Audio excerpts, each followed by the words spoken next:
Hi guys, welcome to my YouTube channel Raina Fatima's world YouTube channel. ಇವತ್ತು ನಾನು ನಿಮ್ಮ ಜೊತೆ ಶೇರ್ ಮಾಡ್ತಾ ಇದ್ದೀನಿ mutton keema sambar recipe. So ಇದು ನಾವು ಉಂಡೆ ಮಾಡಿದ್ವಲ್ಲ ಅದು ತೋರಿಸ್ತಾ ಇದ್ದೀನಿ. ಫ್ರೈ ಮಾಡಿದ್ವಿ ಆ್ಯಂಡ್ ಇದು ಸಾಂಬಾರ್. ಸೊ ಫಸ್ಟು ನಾವು ಇಲ್ಲಿ ಟೊಮಾಟೊ ತೊಗೊಂಡಿದ್ದೀವಿ. ಟೊಮ್ಯಾಟೊ ನಾವು ಮೀಡಿಯಮ್ ಸೈಜಿಂದು 6 ತೊಗೊಂಡಿದ್ದೀವಿ. ಅದಾದಮೇಲೆ ಕಾಯಿ ನಾವು ಕಟ್ ಮಾಡ್ಕೊಂಡಿದ್ದೀವಿ. ಆ್ಯಂಡ್ ಅದಾದಮೇಲೆ ನಾವು ಈರುಳ್ಳಿ ತೊಗೊಂಡಿದ್ದೀವಿ ಮೀಡಿಯಮ್ ಸೈಜಿಂದು 4. ಜಿಂಜರ್ ಗಾರ್ಲಿಕ್ ತೊಗೊಂಡಿದ್ದೀವಿ. ಕೀಮಾ ಉಂಡೆಗಂತ ನಾವು ಒಂದು ಟೊಮಾಟೊ ಮತ್ತು ಒಂದು ಹುಳಿನ ರುಬ್ಕೊಂಡಿದ್ವಿ. ಹುಳಿ ಮತ್ತು ಟೊಮ್ಯಾಟೊನ ನಾವು ರುಬ್ಕೊಂಡು ಅದು ನಾವು ಕಡಲೆ ಪುಡಿ ಮಾಡ್ಕೊಂಡಿದ್ವಲ್ಲ ಅದ್ರಲ್ಲಿ ಹಾಕ್ತೀವಿ. ಇವಾಗ ನಾವು ginger garlic paste 1 tea spoon and ಕೊತ್ತಂಬರಿ ಸೊಪ್ಪು ನಾವು ಕಟ್ ಮಾಡ್ಕೊಂಡು ಹಾಕ್ಕೊಂಡಿದ್ದೀವಿ. ನಾವು ಕೀಮಾನ ರುಬ್ಕೊಂಡಿದ್ವಿ. ಇವಾಗ ಟರ್ಮರಿಕ್ ಪೌಡರ್ ಹಾಕಿದ್ದೀವಿ. Turmeric powder 1/4 teaspoon, salt ರುಚಿಗೆ ತಕ್ಕಷ್ಟು and chilli powder 1 teaspoon ಹಾಕಿ ಇವಾಗ ಮಿಕ್ಸ್ ಮಾಡ್ತಿದ್ದೀವಿ. ಮಸಾಲ 1/4 ಟೀ ಸ್ಪೂನ್ ಹಾಕ್ಬಿಟ್ಟು ಮಿಕ್ಸ್ ಮಾಡಬೇಕು. ಇವಾಗ ಮಿಕ್ಸ್ ಮಾಡಾಗಿದೆ. ಇವಾಗ ನಾವು ಇದನ್ನು ಉಂಡೆ ಮಾಡ್ತಾ ಇದ್ದೀವಿ. ಉಂಡೆ ಮಾಡಾದ್ಮೇಲೆ ನಾವು ಇವಾಗ ಸಾಂಬಾರು ಮಾಡೋಣ. ಸೊ ಇವಾಗ ಉಂಡೆ ಎಲ್ಲ ರೆಡಿ ಆಗಿದೆ. ಇವಾಗ ನಾವು ಅಲ್ಲಿ ನಾನು ನಿಮಗೆ ಈರುಳ್ಳಿ ಮತ್ತು ಎಲ್ಲ ತೋರಿಸ್ತೀನಲ್ಲ ಅದನ್ನು ಈರುಳ್ಳಿ ಮತ್ತು ಜಿಂಜರ್ ಗಾರ್ಲಿಕ್ನ ಹಾಕ್ಬಿಟ್ಟು ರುಬ್ಕೋತೀವಿ. ಇವಾಗ ನಾವು ಒಂದು ಸ್ವಲ್ಪ ನೀರು ಹಾಕ್ಕೋತೀವಿ, ಬರೀ ಒಂದು ಸ್ವಲ್ಪ.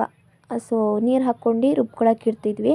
ಇವಾಗ ನಾವು ಇಲ್ಲಿ ಒಂದು ಪಾತ್ರೆಯಲ್ಲಿ ಎಣ್ಣೆ ಹಾಕಿದ್ದೀವಿ ಆ್ಯಂಡ್ ಎಣ್ಣೆ ಇವಾಗ ಬಿಸಿ ಆದಮೇಲೆ ನಾವು ಒಂದು ಸ್ವಲ್ಪ ಬೇರೆ ಇಂಡಿವಿಜುವಲ್ ಆಗಿ ಬೇರೆ ಕಟ್ ಮಾಡ್ಕೊಂಡು ಈರುಳ್ಳಿನ ಒಂದು ಸ್ವಲ್ಪ ಹಾಕ್ತೀವಿ. ಅದಾದಮೇಲೆ ಇದು ರುಬ್ಕೊಂಡಿದ್ವಲ್ಲ ನಾವು ಅದರಲ್ಲಿ ನಾವು ರುಚಿಗೆ ತಕ್ಕಷ್ಟು ಉಪ್ಪನ್ನ ಹಾಕಿ ಅದನ್ನು ನಾವು ಆ ಪಾತ್ರೆಗೆ ಹಾಕಿ ಇವಾಗ ಚಿಲ್ಲಿ ಪೌಡರ್ ಹಾಕ್ತಾಯಿದ್ದೀವಿ. ಚಿಲ್ಲಿ ಪೌಡರ್ ನಾವು 2 ಟೀ ಸ್ಪೂನ್ ಹಾಕಿದ್ದೀವಿ. ಅದಾದಮೇಲೆ ಟರ್ಮರಿಕ್ ಪೌಡರ್ 1/4 ಟೀ ಸ್ಪೂನ್, ಅದಾದಮೇಲೆ garam masala powder 1/4 tea spoon ಹಾಕ್ಕೊಂಡಿದ್ವಿ. ಅದನ್ನು ಇವಾಗ ಮಿಕ್ಸ್ ಮಾಡಿ ಇವಾಗ ನಾವು ಇಲ್ಲಿ ಟೊಮೊಟೊ ಮತ್ತು ಅದೇ ಕಾಯಿನ ಕಟ್ ಮಾಡ್ಕೊಂಡಿದ್ವಲ್ಲ ತೆಂಗಿನಕಾಯಿನ ಅದನ್ನು ನಾವು ಮಿಕ್ಸರಲ್ಲಿ ರುಬ್ಬಕ್ಕಿಟ್ಟಿದ್ದೀವಿ. ಇವಾಗ ನಾವು ಇಲ್ಲಿ ಆಲೂಗೆಡ್ಡೆ ಹಾಕಿದ್ದೀವಿ ಮೀಡಿಯಮ್ ಸೈಜಿಂದು 2. ಮತ್ತು ಅದರಲ್ಲಿ ನಾವು ಚಿಕ್ಕ ಚಿಕ್ಕ ಪೀಸಸ್ ಮಾಡ್ಕೊಂಡು ಒಂದು ಆಲೂಗೆಡ್ಡೆಯಲ್ಲಿ 4 ಪೀಸ್ ಮಾಡ್ಕೊಂಡು ಇವಾಗ ಹಾಕಿ ಅದೇ ನಾವು ಪಾತ್ರೆಯಲ್ಲಿ ಏನೇನು ಹಾಕಿದ್ವಿ ಅದೇ ಸ್ಪೈಸಸ್ ಏನೇನು ಹಾಕಿದ್ವಿ ಅದರಲ್ಲಿ ಹಾಕಿ ಇವಾಗ ಮಿಕ್ಸ್ ಮಾಡ್ತಾ ಇದ್ದೀವಿ. ಆ್ಯಂಡ್ ಅದಾದಮೇಲೆ ನಾವು ಇಲ್ಲಿ ಕೊತ್ತಂಬರಿ ಸೊಪ್ಪು ಕಟ್ ಮಾಡ್ಕೊಂಡು ಹಾಕ್ತಾಯಿದ್ದೀವಿ. ಅದಾದಮೇಲೆ ಚೆನ್ನಾಗಿ ಮಿಕ್ಸ್ ಮಾಡಬೇಕು. ಆ್ಯಂಡ್ ನಾವಿವಾಗ ರುಬ್ಕೊಂಡಿದ್ವಲ್ಲ ಅದು ನೋಡಿ ಈ ಥರ ಆಗಿದೆ. ಸೊ ಟೊಮ್ಯಾಟೊ ತೆಂಗಿನಕಾಯಿ ರುಬ್ಕೊಂಡಿದ್ವಲ್ಲ ಅದನ್ನು ಒಂದು ಸ್ವಲ್ಪ ಅದರಲ್ಲಿ ನೀರು ಹಾಕ್ಬಿಟ್ಟು ಮಿಕ್ಸ್ ಮಾಡಿ ಇದರಲ್ಲಿ ಹಾಕ್ತಾಯಿದ್ದೀವಿ ನಾವು. ಬಿಕಾಸ್ ನಿಮಗೆ ಅಂದರೆ ತೆಳ್ಳಗಿರ್ಬೇಕಂದ್ರೆ ತೆಳ್ಳಗೆ ಇಟ್ಕೋಬೋದು. ಆ್ಯಂಡ್ ನೀರು ಹಾಕೋಬೋದು ನೀವು. ಇದು ಹಾಕಾದ್ಮೇಲೆ ಒಂದು ಸ್ವಲ್ಪ ನೀರು. ಇವಾಗ ನಾವು ಒಂದು ತಟ್ಟೆ ಮುಚ್ಚಿ ಇಡ್ತಾಯಿದ್ದೀವಿ. ಮಿನಿಟ್ಸಿಗೆ ಇಡ್ತೀವಿ. ಅದಾದಮೇಲೆ ನಾವು ಇಲ್ಲಿ ಉಂಡೆ ಮಾಡ್ಕೊಂಡಿದ್ವಲ್ಲ ಸೊ ಅದನ್ನು ಅಂದರೆ ಉಂಡೆ ಮಾಡಿ ರೆಡಿ ಮಾಡ್ಕೊಂಡಿದ್ದಾರೆ ಅಂತ ಹೇಳಿದೆ ಗೈಸ್, ಸಾರಿ. ಉಂಡೆ ಇವಾಗ ನಮ್ಮಮ್ಮ ಮಾಡಿದ್ದಿಲ್ಲ. ಸೊ ನಿಮಗೆ ತೋರ್ಸಕ್ಕಂತ 2 ಉಂಡೆ ಮಾಡಿಟ್ಟಿದ್ರು, ಇವಾಗ ಮಾಡ್ತಾಯಿದ್ದಾರೆ. ಆ್ಯಂಡ್ ಇವಾಗ ನಾವು ಅದನ್ನು ಸಿಮ್ಮಿಗಿಡ್ತೀವಿ. ಇವಾಗ ಪ್ಲೇಟ್ ತೆಗ್ದ್ಬಿಟ್ಟು ನೋಡಿದ್ರೆ ಕುದೀತಾ ಇದೆ ನೋಡಿ ಇವಾಗ.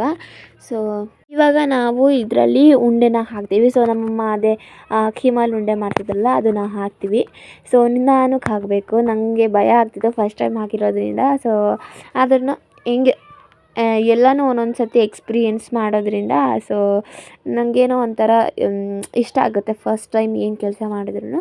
ಸೊ ಇವಾಗ ಉಂಡೆನ ಹಾಕ್ತಾಯಿದ್ದೀನಿ. ಆ್ಯಂಡ್ ಇನ್ನೊಂದು ಸ್ವಲ್ಪ ಉಂಡೆ ನಾವು ಫ್ರೈ ಮಾಡೋಕ್ಕಂತ ಇಟ್ಕೊಂಡಿದ್ದೀವಿ. ಅದು ನಾನು ನಿಮಗೆ ಲಾಸ್ಟಿಗೆ ತೋರಿಸ್ತೀನಿ.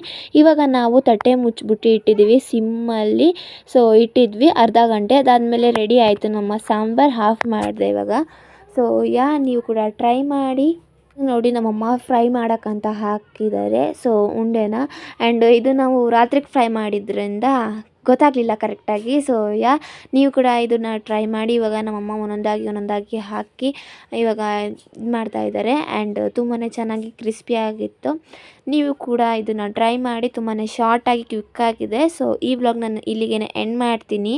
ವಿಡಿಯೋ ನಿಮಗೆ ಇಷ್ಟ ಆಗಿದ್ರೆ please do like, comment, share and subscribe to Raina Fatima's world and surprising vlog YouTube channel. Bye.